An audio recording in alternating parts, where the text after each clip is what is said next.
参见大人。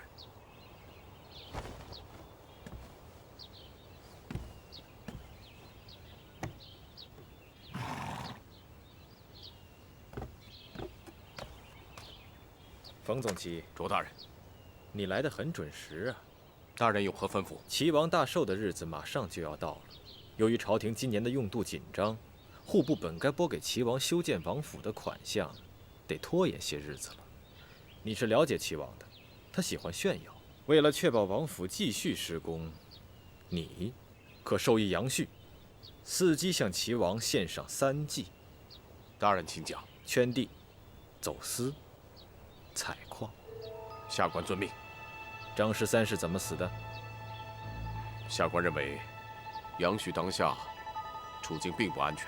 短短数日，他已经2次险些踏进鬼门关。第一次，刺客误杀了他的侍妾；第2次，多亏张13舍身保护公子，所以才保全了性命。我等所谋全落在这个杨旭的身上，此人万万不可有所闪失。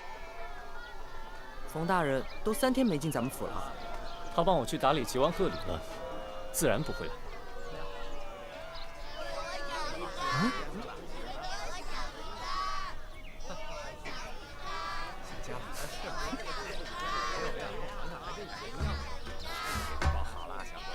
这老家伙脚步还挺快的。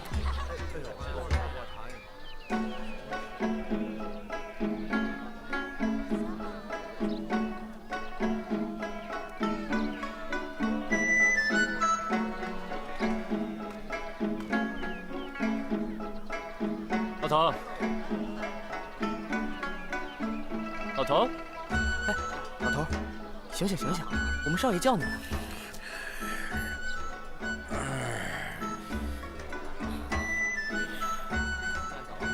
老头，这些花是你养的吗？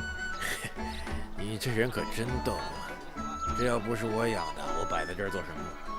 你要是喜欢，多往里放点钱。哎，行，咱们家不是缺一个养花弄草的吗？少爷，难道你要……啊？老头儿，从今天起，你就要走运了。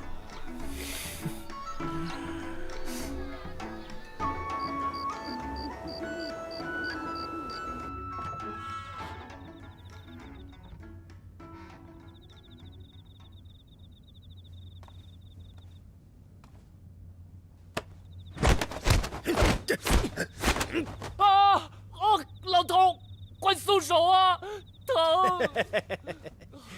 哎呀，功夫一点没见长不说吧，啊，比以前还差了许多。哎，看来你这日子过得不错呀，杨大公子。你还幸灾乐祸？哎，你是不是我爹？我本来就不是你爹。你是哪儿的人？你父母呢？不知道，都不知道。打从我记事起，我就已经在这要饭了。哎呀，那你跟着我吧。嘿嘿，有名字吗？我叫夏雪。不过呢，从今天开始，你得管我叫爹。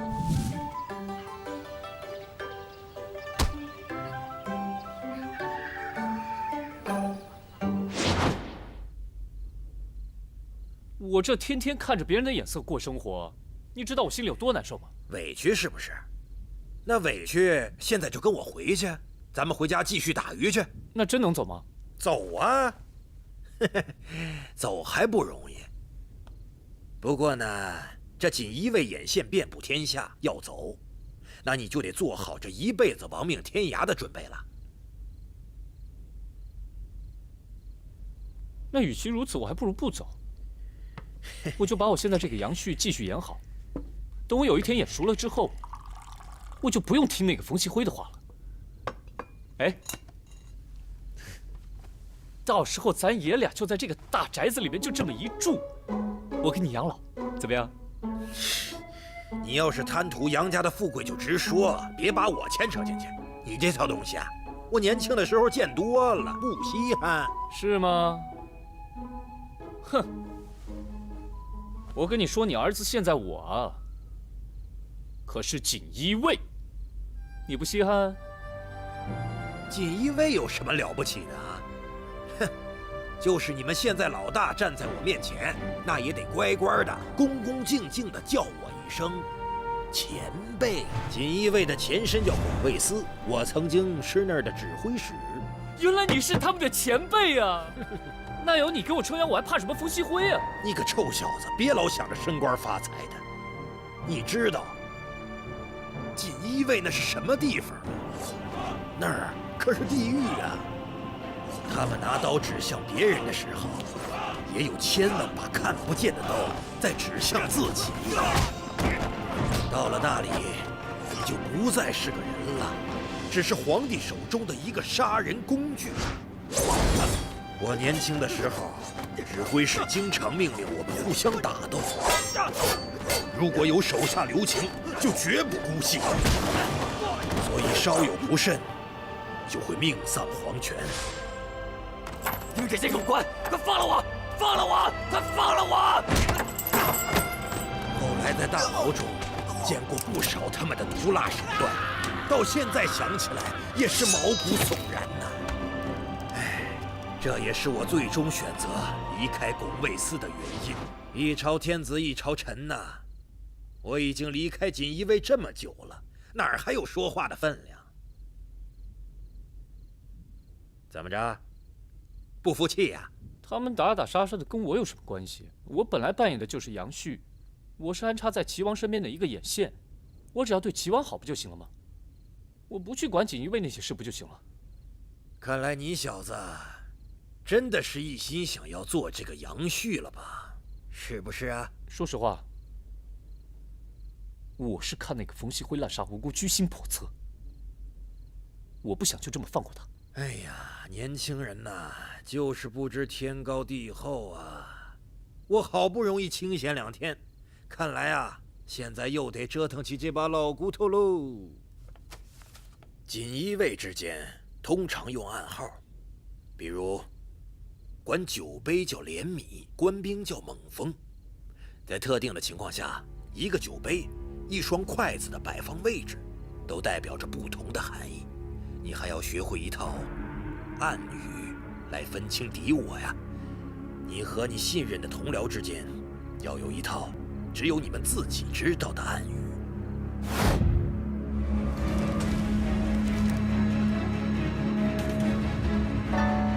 千字文，这本书你还记得吧？这就是锦衣卫所用暗语的密码本。暗语在普通人眼里只不过是几个数字罢了，而在你们看来，那可是全部的身家性命啊！根据暗语的序号，查找书中相对应的内容，就可以知道暗语的意思了。我说呢，你怎么从小就让我背这个？这我可是倒背如流啊！小子，这回你明白了吧？这么说，你是答应帮我了？谁让你是我养大的，小兔崽子！老爹真好。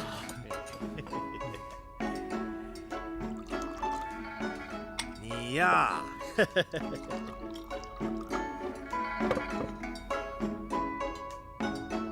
唉，冯锡辉现在根本是无人可用了。府上那个奇怪的丫头，看来也不是他自己的人。可是我每天跟那丫头在同一个屋檐下，我要是一不小心被她给杀了怎么办？以退为进，让她寸步不离地跟着你，反而她倒不好下手。这倒也是个办法。真的，我每到此时就能听到有人的脚步声，还有窗户外面的影子。他们不会找上门来，又来杀我来了吧？真的，不是你睡糊涂了吧？你看看，看我的眼眶都发青了。我一宿一宿都睡不着觉，还好那个丫鬟在我身边陪着我，她陪着我，我才能安心一点儿。要不然这样好吗？刘大人既然最近没事，可不可以让他过来陪我？这不多一个人就多一个照应吗？好，今晚我让刘旭一起来。若真有刺客出现，倒也不是坏事。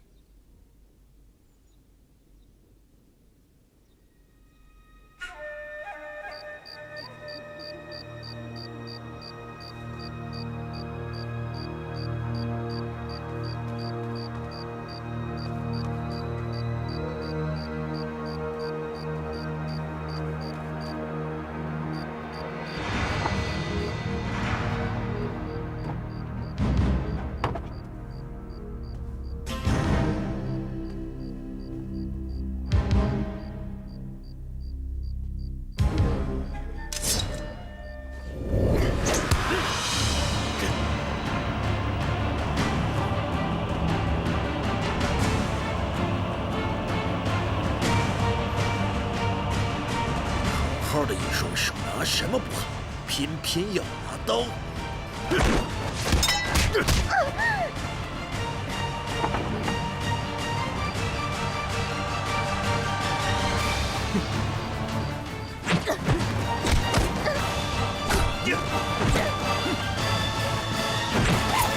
你是谁？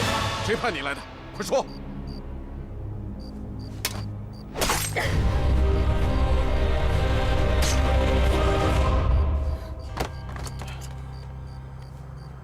死了，如此训练有素，你不觉得有点像？有点像我们锦衣卫的作风。呀！怎么可能是他呀？大人，他怎么可能是刺客呀？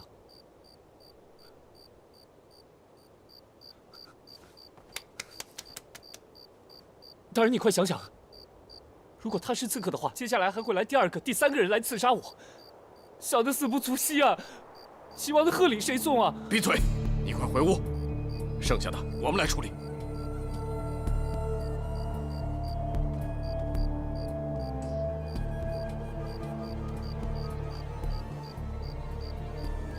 找个地方把尸体埋了。是。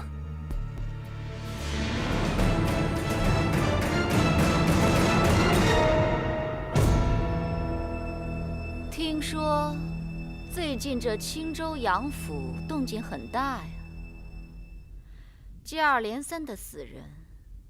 你也知道，我这个人呢，见不了血。大人，不是属下不尽心，只是实在敌在暗，我在明，我实在是调不出人手保护杨旭。风夕辉，杨旭此人有多重要？你身在青州多年，难道就想不出一个妥当的办法来护他周全吗？你把所有的情况如实的一一向我说来，别想着打什么小算盘。你有没有说实话，我自然听得出来。比如，这杨旭遇刺后，为什么你们没有马上回青州，而是找了别的地方小住了几日？又为什么？这杨旭回到青州后，坊间的流言四起呢？属下不敢有半点隐瞒。事实就是这样，属下实在是走投无路，想不出别的办法了。如果这夏寻最后还是和杨旭一样，死在了莫名其妙的人手上，冯锡辉，那我就要看看有什么新人能接替你的位置了。大人，根据属下观察，杨旭绝对不是死在什么莫名其妙之人手上，极有可能是……谁这么大胆？是自己人。哼，敢坏我大业，想来也只有他了。冯锡辉，既然已经知道对方是谁，不用我说，你也应该知道该怎么做了吧？是，我即刻守在夏寻身边，寸步不离。起来吧。谢大人。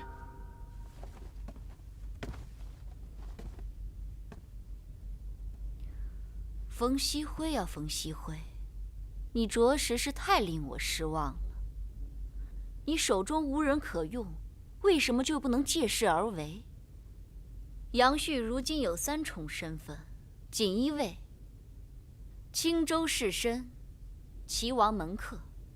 你为什么不能借齐王之事达到你自己的目的呢？齐王虽然倚重于他，也不至于派出兵马来保护他。杨旭在齐王心中当然没有这个分量，这点你知道，我知道。可是州府衙门的人却并不知道。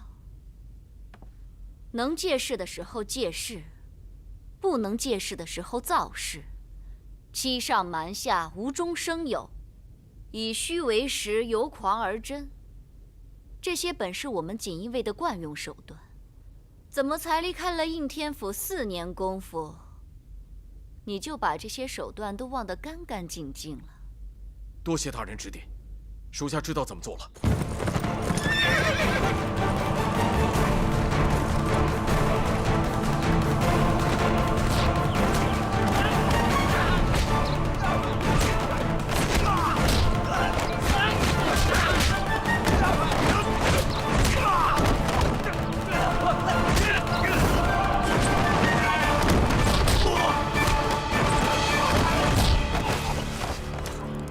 教检大人，请。彭兄，我们相识也不是1、2天了，有些事情我就不和你绕圈子了。前些天，青州士绅杨旭杨公子，光天化日之下被人入府行刺，你可知道？此事与我彭府有什么关系啊？哼，你彭家做着车船生意，黑白2道都有来往，你敢保证其中没有为非作歹之徒？你们彭家若想摘清嫌疑，你就应该协助官府查缉形迹可疑者。我们彭家院校犬马之劳。再来。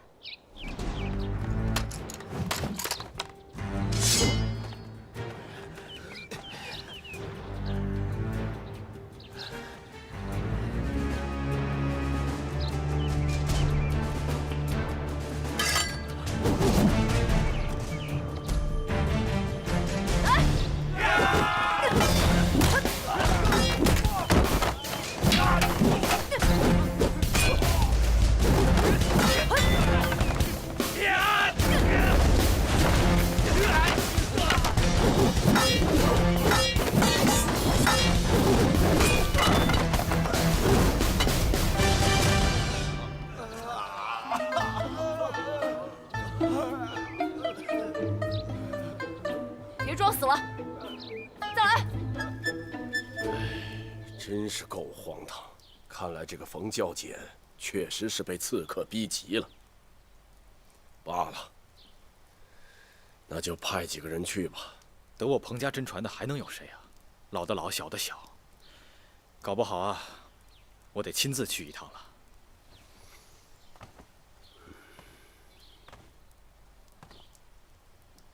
不行不行，青州府谁不认识你？让彭家二爷鞍前马后，就是为了保护那个姓杨的小子。传出去，岂不是丢尽了咱们彭家的脸面？太公，你看子琪去怎么样？子琪？胡闹！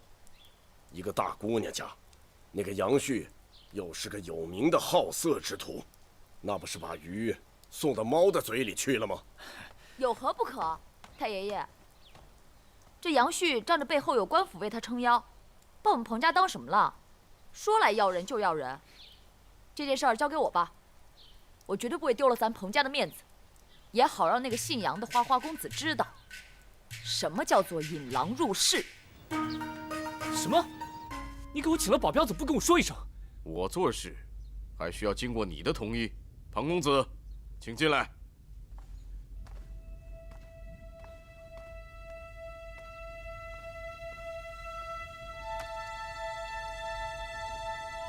这位是？这位是彭子琪，庞公子。这位就是要请你保护的人，杨公子。彭家的名号，想必你也是听说过的。这一次，为了你的安全，我们特意前往彭家，请人来保护你。彭家的五虎断门刀大大有名，一般不会外传，只有宗族嫡系才有机会学习。彭公子是彭家的嫡系子侄，深得真传。五虎断门刀，有他在，公子可以放心了吧？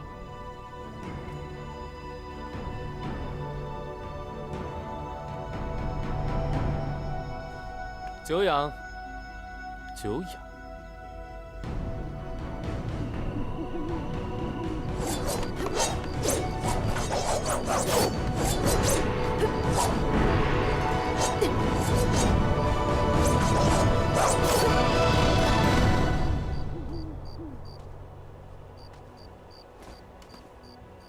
看什么看？你这时又准备出去沾花惹草，给人送上小命吗？彭公子，咱们以前认识吗？风流成性，好花街柳巷，这杨旭杨公子的大名，青州谁人不知，谁人不晓啊？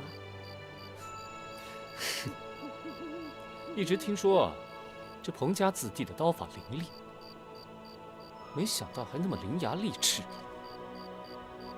以后改行替人说媒不错。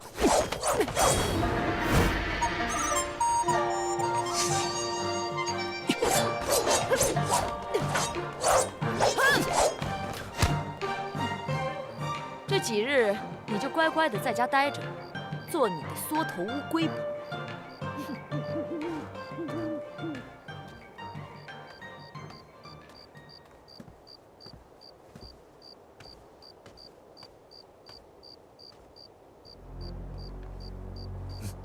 都看到了吧？怎么样？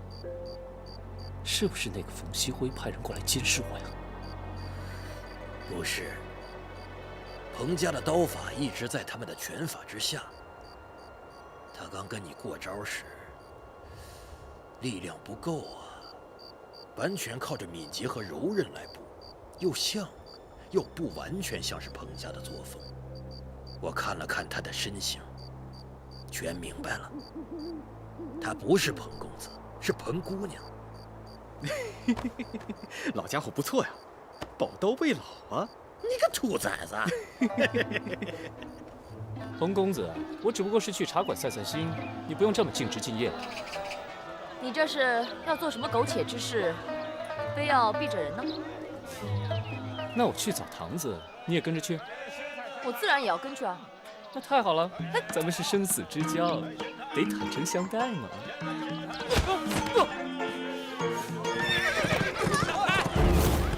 快闪开！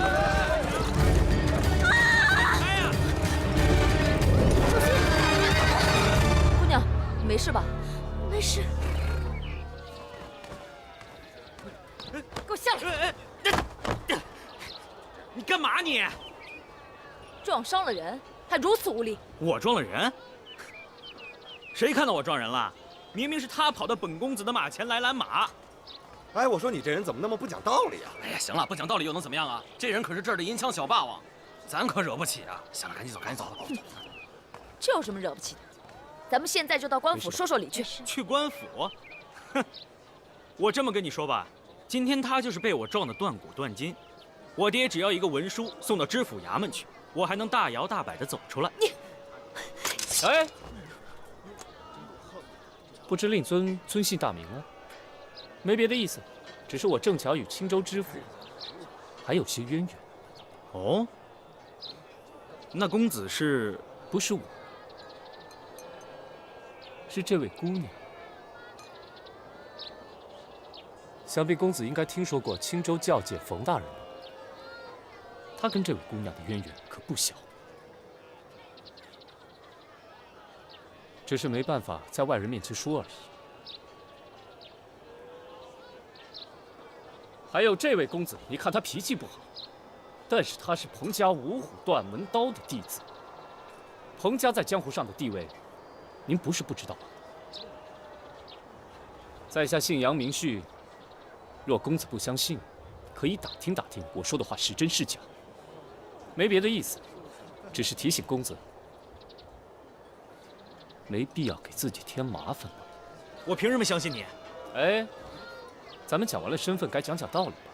你冲撞这位姑娘是小事，得罪教检冯大人是大事。你想一想，如果冯大人在齐王面前给你添油加醋一番，以后令尊大人在知府里边，将如何做人是好呢？刚才是我都有冒犯，我给这位姑娘赔不是，您看行吗？姑娘觉得可以吗？那你也得诚心诚意的给她道个歉。对，诚心，一定要够真诚。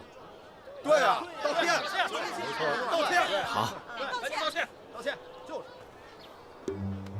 姑娘，刚才是在下无礼，别跟冯大人说。行了，我们也是明事理之人，公子，请。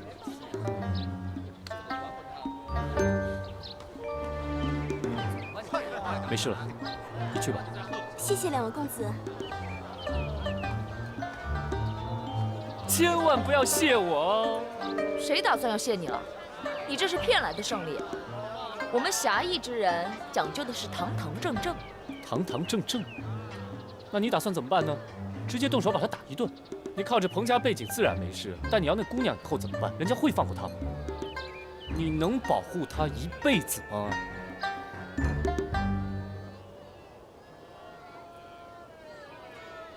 笨！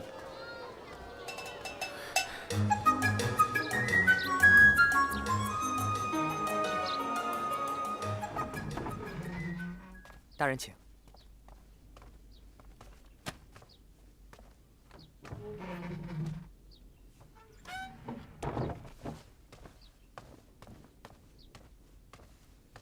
大人有何吩咐？明天就是齐王大寿，贺礼我已经准备好了，你直接带过去就是。让大人费心了。这不是重点。你听好了，以往修建齐王府的资金2/3由户部拨款，可是今年户部周转有些困难，这笔款子暂时的停了。以齐王的脾气秉性，绝不肯就此罢休。他想弄钱，很有可能会找到你的头上。冯大人，那我该如何是好啊？这么一大笔资金，我可是万万弄不到啊！有3个法子，可以让齐王迅速积累庞大的财力。你也可以借此更进一步，成为齐王心腹。大人请讲。这第1个法子嘛，朝廷允许齐王择地重建王府，却没有划定具体范围。你可献计于齐王，叫齐王扩充王府新址，这样周围就有几百户居民需要迁离原址。那就是说，要强行让他们搬走？怎么可以强行呢？多落人把柄。你把这王府新址就选在富山好贾聚集之处，这些有钱人，每一户都巧尽心思，精心布置。不知耗费了多少财富，绝对不会有人愿意离开的。怎么办？破财消灾呗。明白了。就是说，用他们自己的钱，把自己的房子赎回来。嗯。这样一来，齐王的名声可算是臭到家了。这第2计，就是请王爷利用王府特权，贩卖牛皮、寿金、熟铁等物资。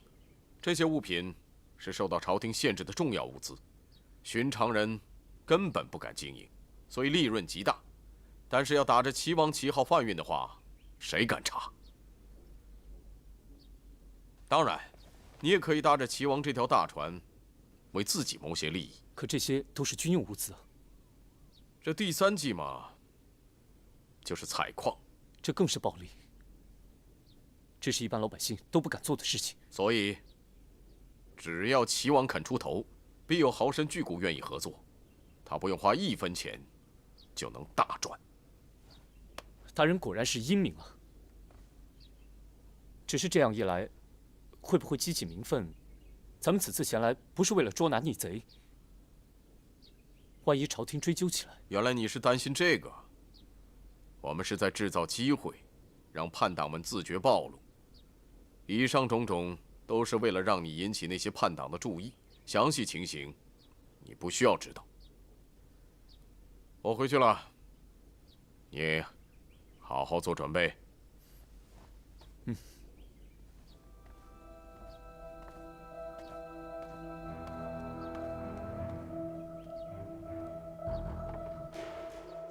准备什么呀？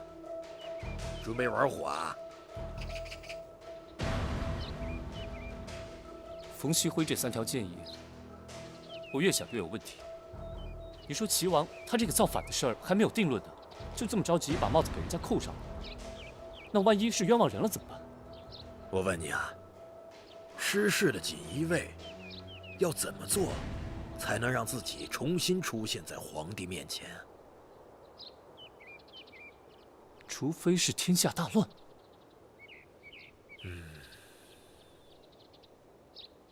我明白了，锦衣卫，他们是在自救。他们是为暴力而生的，天下太平，他们就没有用武之地了。他们也知道，现在锦衣卫是皇帝手中的一颗弃子，也只有这样，故意制造一出谋反案，这样锦衣卫才有重见天日的机会啊！所以他们就故意的去诬陷齐王。老爹，这次我一定不能听他们的。大人里边请啊！好。哟，刘大人，您也来赏花了，里边请，里边请。大人您请。大人里边请。大人请。哎，这边请，里边请大人。这还看人下菜啊？路上辛苦了。是嫌你送的不够多，不让进？这点你放心好了。谢谢您赏花来，里边请，里边请。这冯大人准备的贺礼，大人这边请，是绝对不会错的。哟，杨公子，杨公子来了，王爷已静候多时，请公子随我去见王爷。好，请。哎，公子的下人还不能跟来。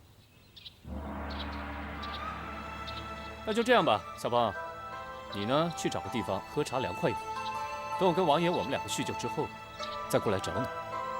啊？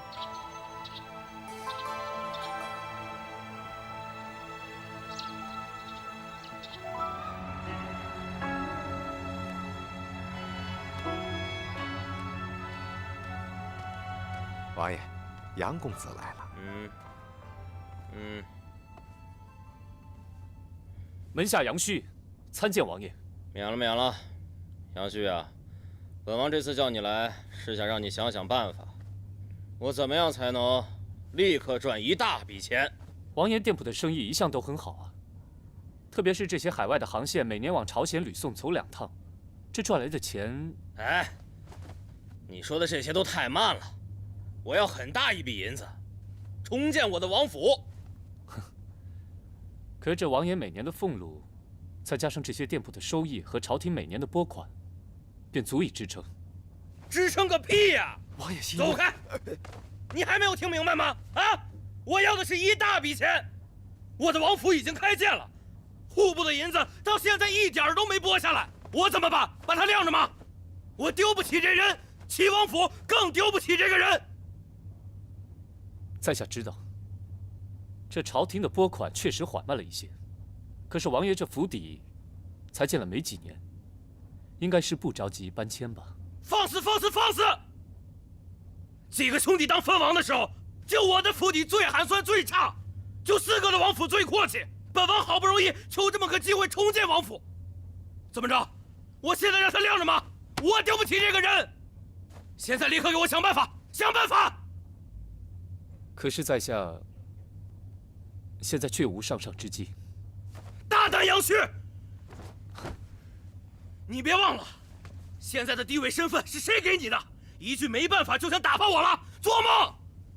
立刻给我想办法，不然我就杀了你！有3个法子，可以让齐王迅速积累庞大的财力。没办法了，先说一个吧。说话呀！门下倒是有一计，只是此方法若传出去，会对王爷您不利啊。哎，别磨磨唧唧的，说。王爷，这个牛皮熟铁是民间禁止交易的东西，有多少人有钱都买不到？可想而知，这其中利润有多少呢？王爷，您何不利用您的特权，去运输这些货物？那些巡检司即使查到了车，听说是齐王的车，谁又敢打开看里面的东西是什么呢？王爷，您只此一举，便可以财源滚滚。好办法，好办法！赶紧给我拟一个章程出来，从何处购进，销往何处，还有什么时候要我去打点的，都给我写得清清楚楚的，啊！立刻去办。是。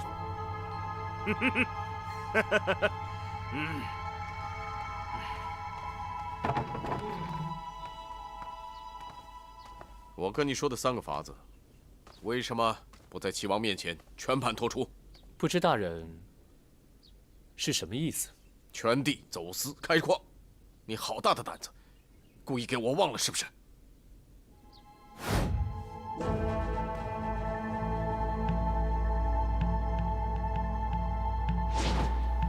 难道齐王府里有他的眼线？大人恕罪，小的只是什么？小的只是觉得这个采矿的事情，利润虽然是很好，但是他不及走私啊。我只是希望攒足了本钱，再向齐王提。你倒懂得抓住机会，你想从中捞些好处，也未必不可。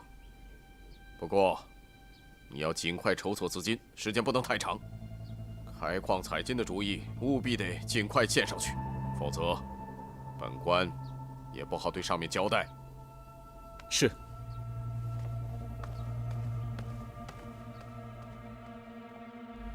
我需要的，只是一个能在齐王面前帮我做事的人。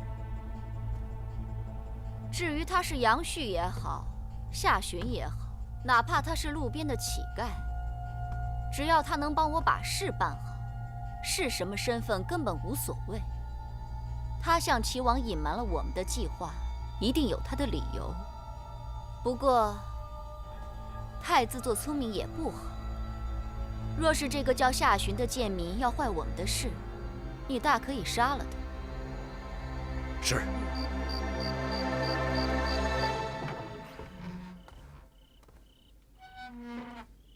冯大人，杨公子，我刚刚收到我们锦衣卫指挥使的密令，你现在跟我去见他。这么晚，冯大人您不困？我倒是有点困了。这是命令，你现在跟我来。好，那我把彭公子也叫上。不用了。那我换个衣服，马上出来。你没按冯锡辉的指示办事，一定要小心他对你不利。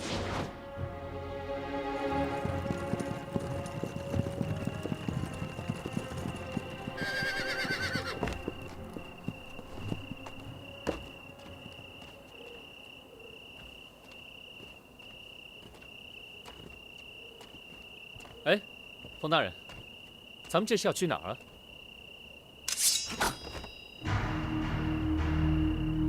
冯大人，您收到上级的密令了吗？这就是密令。可是我好不容易在齐王面前混个眼熟，如果这个时候死去的话，对你们还有锦衣卫可都没有好处。其实你一直都很聪明，我之前小看你了。这都是您和张大人教导的好。不用再跟我来这套。你已经成功取代了杨旭，以后你手上的权力会越来越大。渐渐的，你会开始连我的命令都不听。事实上，你已经这样做了。可是如果现在你就把我杀了，你不怕上头怪罪你吗？如果这就是上面的意思呢？这不可能，由不得你不信。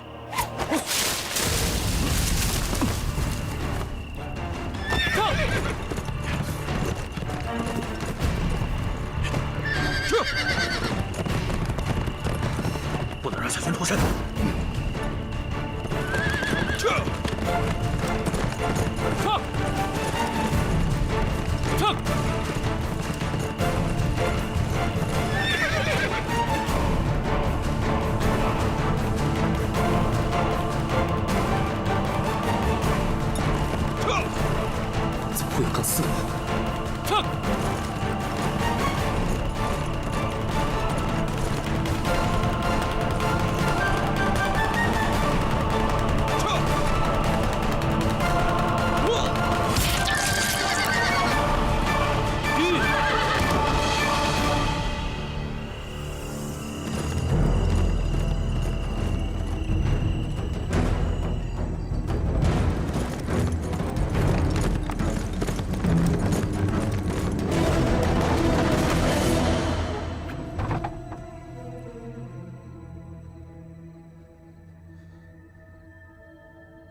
花